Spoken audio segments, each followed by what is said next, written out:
pernah melihat di media sosial pernyataan seperti ini, Ustaz. Dibacakan pernyataannya, Ustaz. Bila cinta ahlul bait dinilai bid'ah, maka cukuplah bid'ah itu sebagai bekalku seumur hidup. Dan bila mencintai ahlul bait dinilai dosa, maka aku tidak akan pernah bertaubat dari dosa itu. Mohon nasihatnya, Ustaz, untuk penjelasan ini, sebagaimana sikap kita yang benar dalam mencintai ahlul bait. Apakah memang mereka menganggap ahlul bait ini sebagai mutiara yang memang harus dicintai dari segala sisi? Jazakallahu khairan, Ustaz.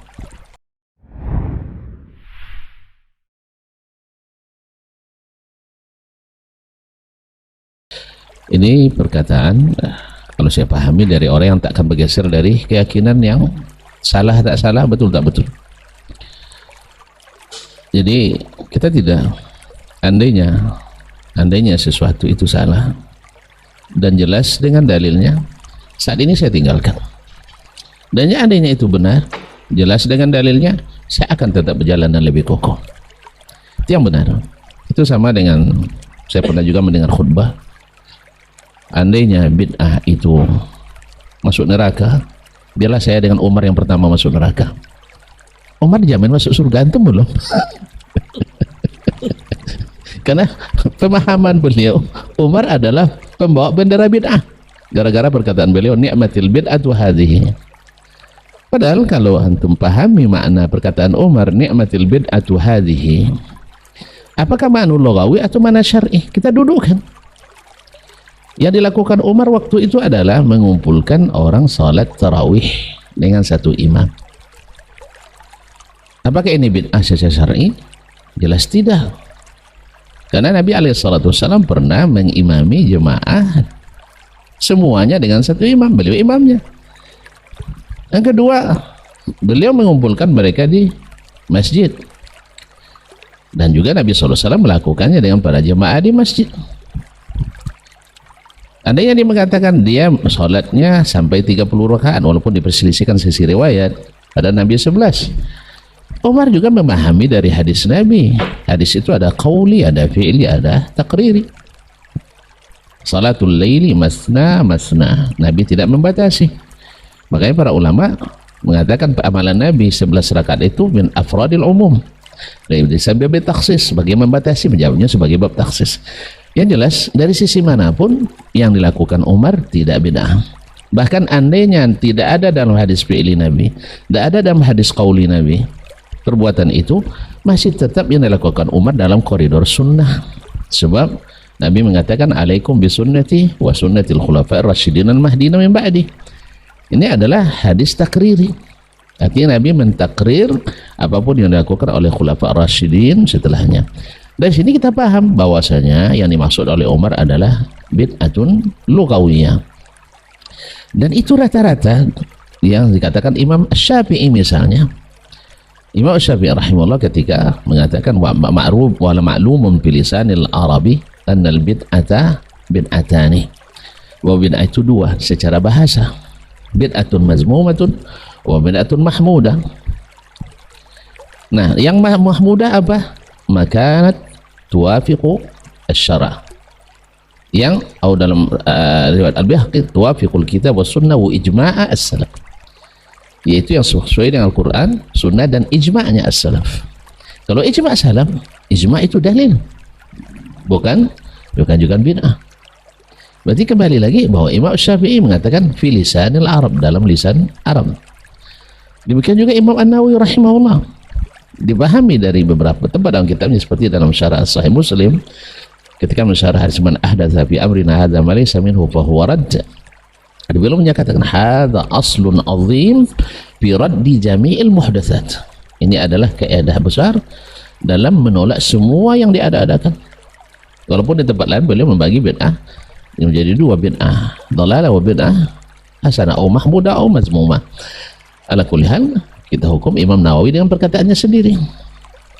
Dan ternyata ketika memberikan contoh, beliau menyebut bid'ah hasanah, yang kita sebut bid'ah hasanah itu sebagai bid'ah munkarah. Dan ketika beliau menyebut contoh bid'ah hasanah adalah hal-hal yang sifatnya sarana dan prasarana, bukan wasilah allati hiyal ghayah. Makanya bagus juga dibaca kitab yang membedakan antara al-wasilah allati hiyal ghayah wal wasilah allati laysat hiyal ghayah.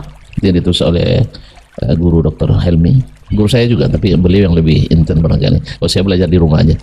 Ya, si Mustafa Al-Bukhari, Mustafa Makhdum Al-Bukhari. Nah, kitabnya Wasail. Fikul Wasail, Ahkamul Wasail. Nah, dan kalau beliau resmi belajarnya formal, kalau saya di rumah beliau karena tetangga waktu itu. Jadi walhasil kaum muslimin dan muslimat dirahmati Allah. Nah, kembali kepada pernyataan tadi, andainya mencintai alul bait itu bid'ah, saya orang yang pertama pelaku bid'ah. Siapa yang kita tidak pernah mengatakan mencintai alul bait itu bid'ah. Mencintai alul bait adalah sunnah thabitah sahihah. Makanya kemarin tema kita kan sebenarnya di Masjid An-Nur kan itu kan, saya mencintai alul bait. Dia tidak ada bid'ah sebenarnya, cuman ahli bid'ah.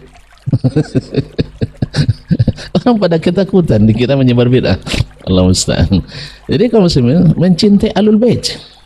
Bahkan hak alul bait dalam keyakinan Ahlus Sunnah wal Jamaah haknya dua.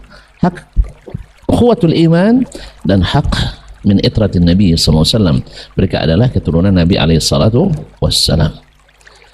Jadi mencintai sahabat, mencintai keluarga dan kerabat Nabi alaihi salatu wassalam adalah cinta syar'i. Bahkan itu masuk wasiat Nabi alaihi salatu wassalam yang ditekankannya. Ya, disandingkan dengan wasiat kitab dan sunnah dan keluarganya. Oleh sebab itu kita sangat hormat dengan ahlul bait. Ahlul bait, bahkan guru-guru kami banyak yang ahlul bait. Mohon maaf, di Madinah dekan Fakultas Hadis waktu itu Syekh Al-Abdari itu adalah ahlul bait. Sekarang misalnya di antara pejabat di kedutaan juga ahlul bait. Tapi mereka tidak menyebut dirinya Habib. Karena yang gelar Habib itu hanya ada di Indonesia dan juga dari Yaman. Dan Yaman sebenarnya dulu tidak dikenal juga. Sampai Indonesia baru dikenal istilah Habib. La musyahata bil istilah. Tidak ada masalah nak disebut Habib, tak disebut Habib, nak disebut Syarif, tak disebut Sayyid, tidak ada masalah. La musyahata bil istilah. Yang ma'ruf di Arab itu dulu adalah Asy-Syarif, itu keturunan dari Al-Husain bin Ali bin Abi Thalib. Dari jalan Husain disebut dengan Asy-Syarif. Makanya Sultan Asy-Syarif Qasim, Sultan Syarif Qasim itu tercatat sebagai keturunan Husain bin Ali bin Abi Thalib. Dokumen yang ada di Istana Syia, saya pernah melihatnya. Cuma benar atau tidaknya perlu penelitian. Tapi kita tidak boleh meragukan kalau memang tercatat, wah, hukum asalnya adalah benar. Hukum asalnya adalah benar, apalagi dipakai dengan gelar kerajaan As-Sultan Asy-Syarif Qasim. Makanya ketika saya pulang bergabung ke UIN, saya lihat bahasa Arabnya. Saya lihat Jami'atu Sultan Syarif Qasim Al-Islam Al-Hukumiyah. Langsung insting nahu saya jalan, insting sejarah saya menolak itu. Kenapa? Yang saya tahu bahwa Raja Asia itu adalah dari keturunan Syarif. Yang kedua, dia raja. Jadi kalau dia tidak pakai alif lam, namanya Sultan itu nama orang, Syarif nama ayahnya, Qasim nama datuknya. Padahal yang benar As-Sultan gelar kerajaan, Asy-Syarif gelar keturunan, sedangkan Qasim namanya. Tapi saya tidak gegabah. Lalu saya pergi langsung ke Istana Syia karena juga selama ini tidak pernah pergi. Sambil bawa keluarga tanpa SPPD, ya, karena SPPD kadang bukti fisik yang penting. Kalau kita kan sendiri, saya coba buka dokumennya, ternyata alhamdulillah di versi Arab Melayu ada As-Sultan Asy-Syarif Qasim, versi Arabnya juga ada As-Sultan Asy-Syarif Qasim, dan di versi EYD dan sebelum EYD juga. Cuman setelah mungkin versi SKB dan 387 barangkali berubah jadi Sultan Syarif Qasim. Jadi sebenarnya As-Sultan Asy-Syarif Qasim sudah ada, benar. Makanya saya bawa ke rektor waktu itu. Cuma rektor ditanyakan pula pada orang lain yang dianggap sebagai guru bahasa Arab tapi tidak pandai bahasa Arab barangkali, atau tidak meneliti langsung. Akhirnya dirubahnya As-Sultan, coba Asy-Syarif masih disisakan. Saya datang lagi cuma sudah dicetak pula kop surat. Nah, tapi alhamdulillah untuk Usuluddin alhamdulillah sudah bagus, yaitu As-Sultan Asy-Syarif Qasim. Kualitas lain saya tidak tahu, dan di rektorat masih juga harus diperbaiki karena tadi bertanya dulu kepada yang tidak meneliti. Karena sebelumnya katanya sudah ada yang meneliti, tapi bagaimana penelitian saya tidak tahu, yang jelas wallahu alam. Nah, Asy-Syarif itu adalah gelar dari jalur Husain bin Ali. As-Sayyid yang artinya pemimpin itu jalur Hasan bin Ali bin Abi Thalib. Nah, sekarang permasalahan kita adalah, kan ini yang sedang viral hari ini, benar atau tidak keturunan Nabi? Karena bagaimanapun dusta itu sejak di zaman Nabi sudah ada. Orang berdusta maksud saya sudah ada. Yang orang, kecuali orang-orang ikut Nabi tidak berdusta dia, tapi orang-orang yang menentang Nabi rata-rata berdusta. Alaihissalatu wassalam. Kemudian berlanjut orang-orang yang punya kepentingan juga berdusta.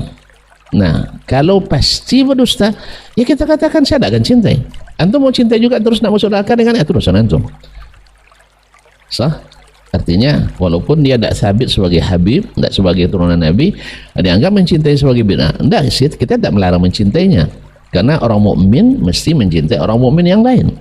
Tetapi mencintainya sebagai Ahlul Bait padahal tidak sahih, ini tidak masuk. Tidak masuk.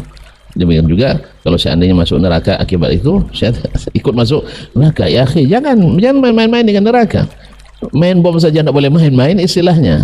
Ya, bercanda dengan bom aja tidak boleh, baru bercanda dengan neraka. Nauzubillah. Jangan salah-salah ngomong kita. Kalau seandainya membawa ke neraka, saya sekarang melepaskan diri. Nah, makanya Al-Quran kan menyebutkan kalau Allah SWT mengambil anak, maka saya tetap jadi hamba. Andainya, pada itu tidak mungkin itu. Kan padanya tidak mungkin kan? Andainya Allah mengambil anak misalnya, dan itu mustahil. Tapi saya tetap menjadi hamba. Andainya dia andainya dia sahih sebagai Habib, sebagai keturunan Nabi, saya tetap akan mencintainya. Andainya dia tidak, selama dia Muslim, saya tetap mencintainya sesuai dengan kadar keimanannya. Wabillahi taufik. Maka ditambah kalau saya. Assalamualaikum warahmatullahi wabarakatuh. Sampai jumpa kembali di World Islam Channel.